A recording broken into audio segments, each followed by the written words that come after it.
Good morning, good afternoon, good evening, folks. It is Monday, August 23rd, and we are on with Mr. Greg Dickerson. How you doing, sir? Doing great. Michael, how are you? I'm doing well. This is a conversation I wanted to have with you. We've had it actually a couple of times, but I don't ever tire of it. I think people need to hear these things. The world is awash in cash, not only dollars, but all currencies. All governments, or at least most governments, all the ones I've looked at, have been pumping stimulus into the system, been lowering rates, pumping money into the system.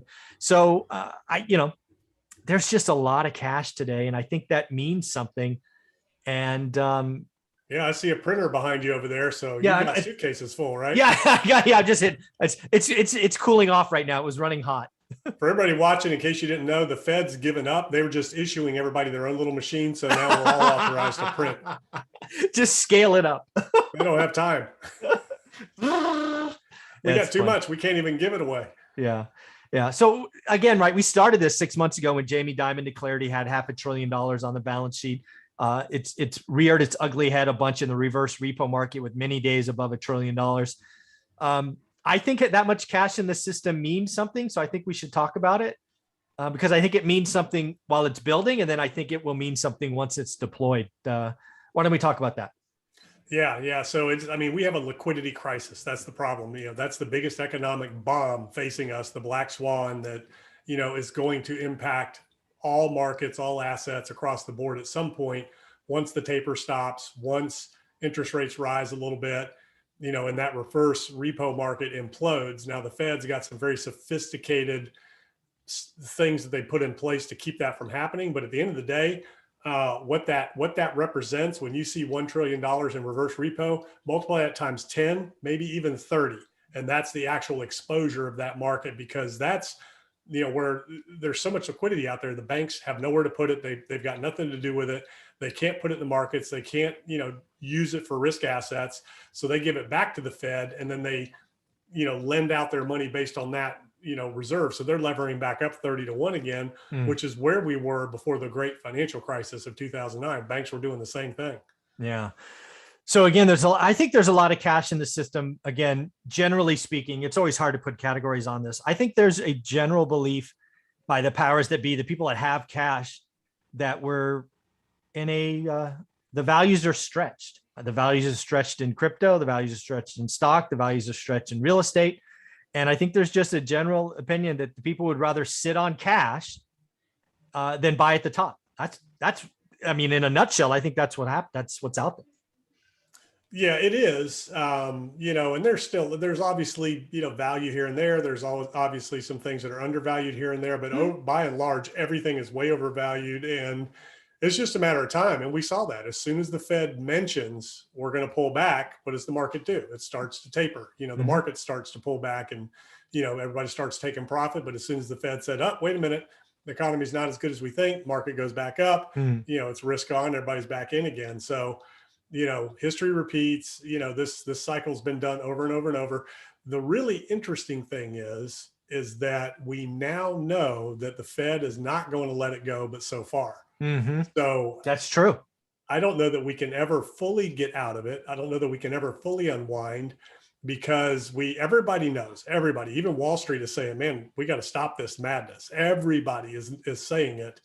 Even the ones that are talking their books up, that, they know this is just a bomb waiting to explode at some point. But the question is, how far do they let it go, and what do they do in response?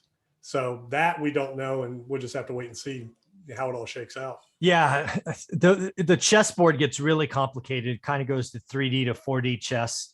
But for me, it's like, okay, the powers that be, the folks our age and above, lived through the dot-com crash, lived through the Great Recession. Now we're like, hey, I've seen this movie before, right? Valuations, at least in the stock market, from an earnings per share perspective, are in the top 1% ever, right? So they're like, I'm not playing there. And again, generally speaking, right? They're looking at housing. It's like, man, we're up here. Cap rates on apartments. It's like, there's no safe place where there's a large margin of safety. So they're like, nope, we'll just build cash. And it's like, Jamie Dimon was right. Jamie Dimon's like, yeah, I'll suffer 5% inflation, whereas cash is worth less, because he expects to get a 20% discount. I think Jamie Dimon's showing the way, and a lot of other very, very, very rich people are like, yeah, we'll just let cash build. And then we got to also realize who is in the market today like never before. It's the retail investors. I've read just some scary retail statistics about how many retail investors are fully in, levered up. Not, I mean, we're talking ratios exceeding the dot-com crash, which personally burned me to the tune of 6 figures. Right. Well, Retail's in, big one's back. Bad. And the most dangerous thing is, so Powell came out the other day and, said to the millennials, hey, you guys are going to live through, the younger generation, you're going to live through 2 or 3 more recessions in your lifetime. No, they already know that, they're setting the table for just nightmare, scenario for future generations. What's really scary is retirees, people that are 60, 70 years old and up. They've got nowhere to go with their money. They've got nowhere to put their money where they can get any kind of yield without taking extraordinary risk. So you're seeing a lot of them looking at crypto, looking at stocks, making investments at the top of the market.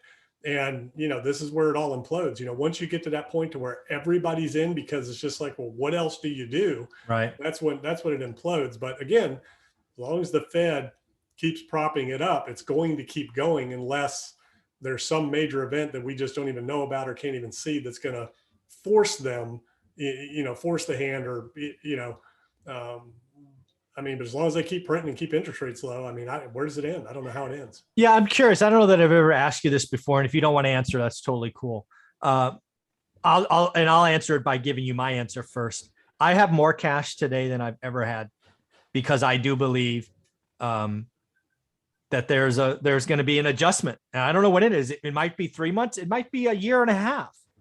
I've just resided myself being comfortable sitting on it. And if I can find a great deal, I'll jump on it, right? If I can find value, I'll move.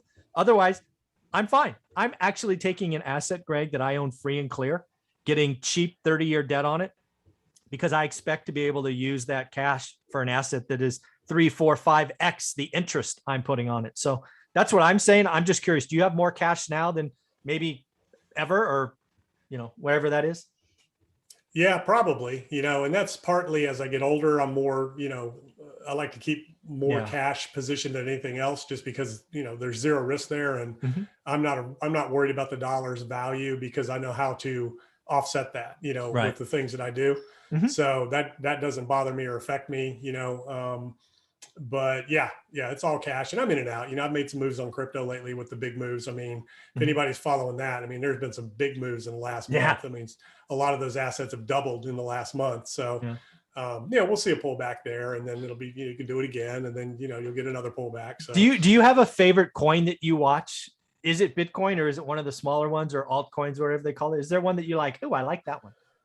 Well, I don't get into specifics because I don't want to lead anybody anywhere, but obviously Bitcoin leads the market. Ethereum's number 2, so I like the large cap alts, the majors, large cap alts. I don't play with any of the small cap stuff that isn't tradable on the public exchange. Coinbase, I kind of stick to the stuff that's traded there just because they're insured. It's a public, entity, and, you should be safer, but you're never safe in crypto because none of it's guaranteed. Yeah.